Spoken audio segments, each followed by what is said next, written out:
Good morning friends, હું અજય ત્રિવેદી અને આજે આપણે ધોરણ 10 વિષય ગણિતમાં ચેપ્ટર 5 સમાંતર શ્રેણી શીખી રહ્યા છીએ. મિત્રો, આ ચેપ્ટરની અંદર આજે આપણે સ્વાધ્યાય 5.3 નો ખૂબ જ અગત્યનો મોસ્ટ ઇમ્પોર્ટન્ટ એક્ઝામ્પલ 4 જોઈશું. બરોબર? હવે એક્ઝામ્પલ નંબર 4 માં જુઓ, સમાંતર શ્રેણી 9 17 25 ડેશ ડેશ ના કેટલા પદોનો સરવાળો 636 થાય. હવે જો આપણને અમુક વસ્તુઓ આપેલી છે, એક તો સમાંતર શ્રેણી આપેલી છે, પણ અહીંયા શોધવાનું શું છે એ ખબર હોવી જોઈએ. તો જો અહીંયા આપણને એમ કીધું છે કેટલા પદો, પદો એટલે n, પદની સંખ્યા આપણે શોધવાની છે અને સરવાળો આપણને આપેલો છે એટલે Sn આપેલા છે. તો જે આપેલું છે પહેલા આપણે અહીંયા લખી કાઢીએ. જુઓ, પહેલી તો એક તો સમાંતર શ્રેણી આપી છે, તો શરૂઆત કરીએ. સમાંતર શ્રેણી જોજો બરોબર.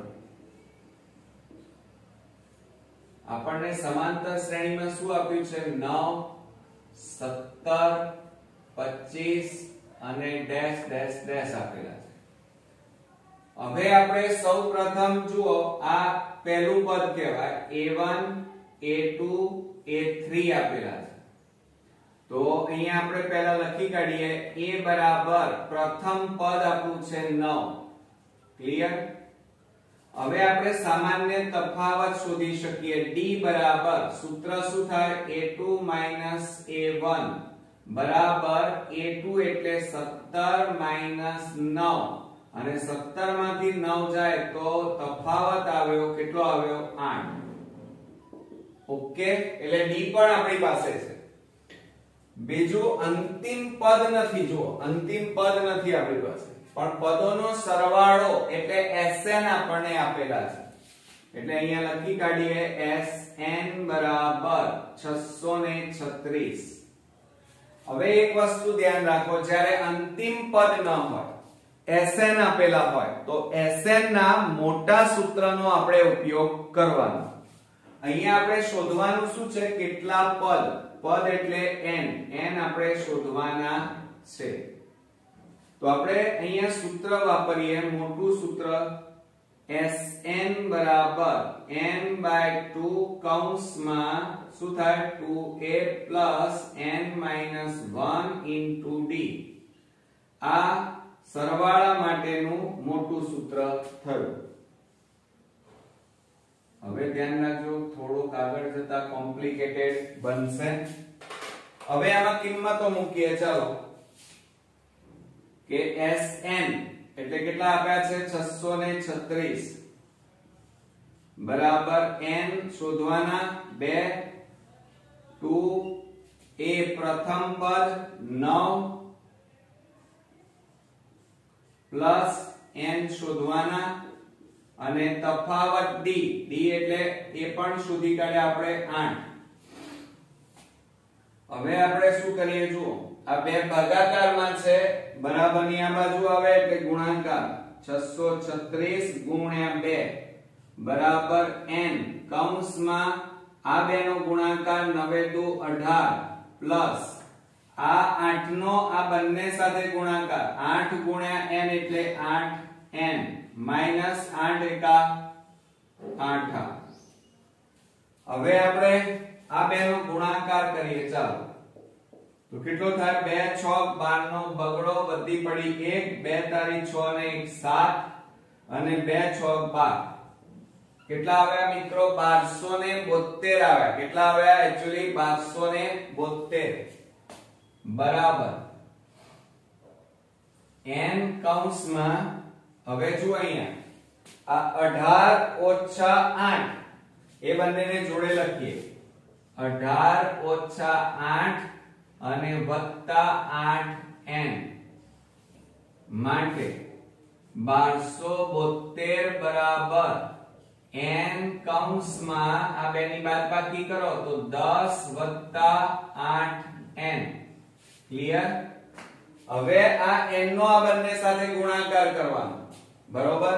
તો શું થશે જુઓ, 1272 બરાબર 10, આ n નો આ બંને સાથે ગુણાકાર કરીએ તો 10n વત્તા 8 અને n ગુણ્યા n એટલે n². ક્લિયર? હવે આપણે શું કરી નાખીએ, આ 272 ને બરાબરની પેલી બાજુ લઈ જાઓ તો માઈનસ થઈ જાય. તો શું લખાય, 10n વત્તા 8n². આ પ્લસ છે, પેલી બાજુ જાય તો -1272 બરાબર 0. હવે પદોની ગોઠવણી કરીએ. વર્ગ વાળું પદ આગળ લખીએ, n વાળા પદને વચ્ચે લખીએ. તો શું થશે, 8n² પ્લસ 10n માઈનસ 1272 અને બરાબર 0. હવે આ ત્રણ માંથી કઈ સામાન્ય નીકળે છે ચેક કરવાનું પહેલા, પછી આગળ વધવાનું. નહીતર આગળ જતા પાછા આપણે ભરાયું ના પડીએ. જો બે સામાન્ય નીકળે, 2 4 8 2 5 10 અને આને પણ 2 વડે ભાગી શકાય. એટલે આપણે બે સામાન્ય કાઢીએ તો કૌંસમાં 2 4 8 2 5 10 અને આને 2 વડે ભાગો, 2 6 12 2 3 6 અને 2 6 12. ક્લિયર? બરાબર 0. હવે આ બે ગુણાકારમાં છે, બરાબરની પેલી બાજુ લઈ જાઓ તો ભાગાકારમાં જતા રહે. તો 4n² પ્લસ 5n માઈનસ 636 બરાબર 0 ભાગ્યા 2. માટે 4n² પ્લસ 5n માઈનસ 636 બરાબર 0. હવે આના આપણે અવયવ પાડવા પડશે, ભાગ પાડવાના. ચલો, આ જે પદ આવ્યું, હવે એના અવયવીકરણની રીતે આપણે ભાગ પાડવાના છે. એટલે કે 636 ગુણ્યા 5 કરવા પડે. જોજો હવે ખાસ હાર્ડ છે. 636 ગુણ્યા 4, 4 6 24 નો ચોગડો, વધી પડી 2, 4 તરી 12 ને 2 14, વધી 1 6 4 24 ને 1 25. કેટલા આવ્યા? 2544.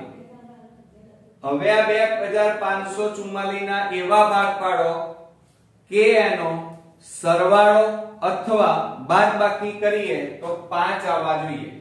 હવે તમે કહેશો સર હવે તો કેવી રીતે આવડવાનું, કારણ કે આવડો મોટો ઘડિયો તો મને નથી આવડતો. તો કેવી રીતે કરવાનું, જો અહીંયા 2544 ના આ રીતે ભાગ પાડી દેવાના. 2 એકા 2 બબે દુ 4 2 7 14 બબે દુ 4 2 6 12 2 3 6 2 6 12 2 3 6 2 એકા 2 અને 2 3 6 2 એકા 2 2 8 16 2 એકા 2 2 5 10 2 9 18. જો ભાગાકાર બરોબર ચાલે છે કે નહીં એ પણ પાછું ખાસ જોવાનું. 2 એકા 2 બબે દુ 4 2 7 14 બબે દુ 4 2 6 12 2 3 6 2 6 12 2 3 6 2 એકા 2 2 8 16 2 એકા 2 2 5 10 2 9 18. હવે કેટલાય ભાગ ચાલશે, કેટલાય ભાગ ચાલશે મિત્રો બોલો? ચલો, ત્રણે ભાગ ચલાવી જોઈએ. ત્રણે ચાલશે. 3 5 15 અને 3 તારીખ 9. હવે 53 ને કોઈ સંખ્યા વડે ભાગી શકાય નહીં. તો 53 એકા 53. તો હવે જો આ બધાનો ગુણાકાર કરો ઉપરના આટલાનો. બબે દુ 4 4 દુ 8 8 દુ 16 16 તારીખ 48 અને નીચે કેટલા છે 53. 53 માંથી 48 બાદ કરો, 5 આવી ગયા. આવે ને? તો આ રીતે આપણે ભાગ પાડવાના. તો આપણે અહીંયા લખીએ 4n² વત્તા આની જગ્યાએ હવે કેટલા લખવાના? 53n plus minus minus 48n minus 636 બરાબર 0 થઈ ગયા બે બે ના જોડકા હવે આ બે માંથી સામાન્ય કાઢો ચાલો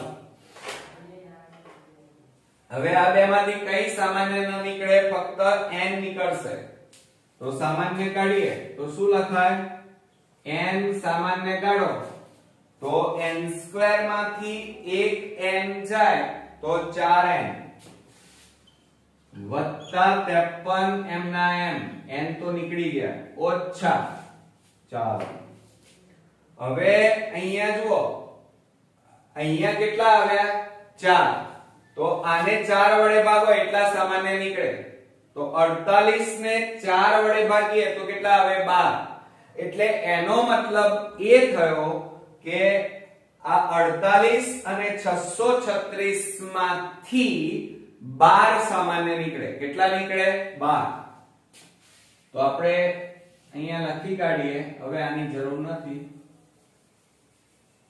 ચલો 12 સામાન્ય કાઢીએ તો 12 48 ને 12 વડે ભાગો તો કેટલા વધે 12 4 48 અને જુઓ માઈનસ માઈનસ પ્લસ ચિહ્નોમાં પણ ધ્યાન રાખજો હવે આ 636 ને 12 વડે ભાગો 636 ભાગ્યા 12 12 5 60 12 દુ 24 12 તારી 36 કેટલા વધે 53 અને બરાબર 0 ખ્યાલ આવ્યો તમે કહેશો સર થઈ ખબર કઈ રીતે પડી કે 12 આવવાને સામાન્ય નીકળે કારણ કે મોટી સંખ્યા છે એટલે તો તમારે ચેક કરવાનું અહીંયા કેટલા આવ્યા 4 અહીંયા કેટલા છે 48 તો આ 48 ને 4 વડે ભાગી નાખો કેટલા આવે 12 તો 12 વડે ભાગો એટલે શું આ 4n 4n પ્લસ પ્લસ 53 53 બંને કૌંસ સરખા આવ્યા જુઓ આ બંને કૌંસ કેવા આવ્યા સરખા તો એને સામાન્ય કાઢો 4n 53 અને બીજા કૌંસમાં વધ્યા કેટલા n અને આ -12 બરાબર 0 તો માટે શું થાય for n + 53 બરાબર 0 કે n - 12 બરાબર 0 આ રીતે લખાય ક્લિયર હવે આપણે જો અહીંયા શું કરીશું તો 4n બરાબર આ પ્લસ છે બરાબર ની પેલી બાજુ લઈ જાઓ -53 માટે આ 4 ગુણાકારમાં છે હવે આને પેલી બાજુ લઈ જાઓ તો n બરાબર -53/4 આવી ગયા એટલે n ની કિંમત કેટલી આવી -53/4 હજી બાકી છે અહીંયા જુઓ n બરાબર -12 પેલી બાજુ જાય તો +12 આવે હવે આ બે કિંમતો n ની છે તો કઈ સાચી તો મેં તમને પહેલા પણ કીધું હતું કે હંમેશા પદો ક્યારે ઋણ ન હોય પૂર્ણાંક ન હોય પોઈન્ટમાં ન હોય અપૂર્ણાંક ન હોય એટલે આ માઈનસ છે એટલે કે ઋણ છે જે શક્ય નથી બરોબર પદોની સંખ્યા ક્યારે પણ ઋણ અપૂર્ણાંક અથવા પોઈન્ટમાં ન હોય તો કેટલી શક્ય છે n બરાબર 12 શક્ય છે તો અહીંયા આન્સર કરીને આપણે જવાબ લખવો પડશે શું શોધવાનું કીધું હતું રકમમાં બરોબર ધ્યાનથી જુઓ અહીંયા કેટલા પદોનો સરવાળો 636 થાય તો આપણી પાસે કેટલા n બરાબર કેટલા આવ્યા 12 આવ્યા એટલે પદો કેટલા છે 12 તો અહીંયા લખવાનું કે 12 પદોનો સરવાળો 636